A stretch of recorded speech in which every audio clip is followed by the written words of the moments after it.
that at the Tower of Babel, that they were all with one language. And the Lord makes this statement. Because God saw what they did, he said, there is nothing that they cannot do. That is the power of one accord. But the Lord had to destroy their plans. Why? Because their intentions were corrupt. That's right, sir.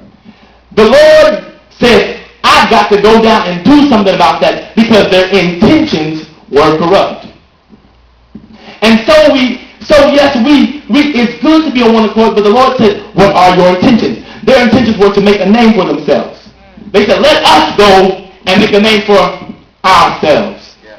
And so we find that commonly in the church. We have even the generation before us is a prideful, egotistical, and arrogant generation. And they passed it on to our generation. Yeah. And so now we find ourselves in the same pattern, in the same phases, the same cycle that they were in.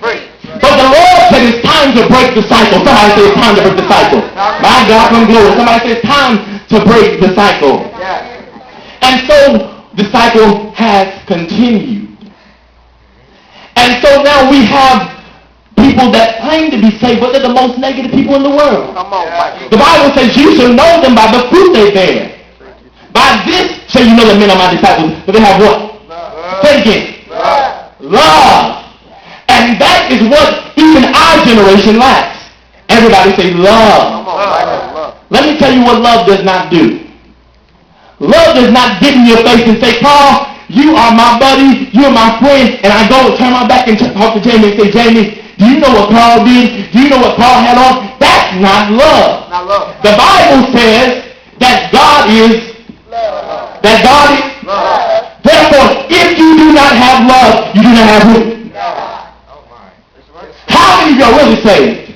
Can you really love in spite of? No. Can you just love? Not in spite of. Because you know what? God looks beyond our and did what? And so if God can look beyond our faults, He died for us. Why can't we look beyond each other's faults?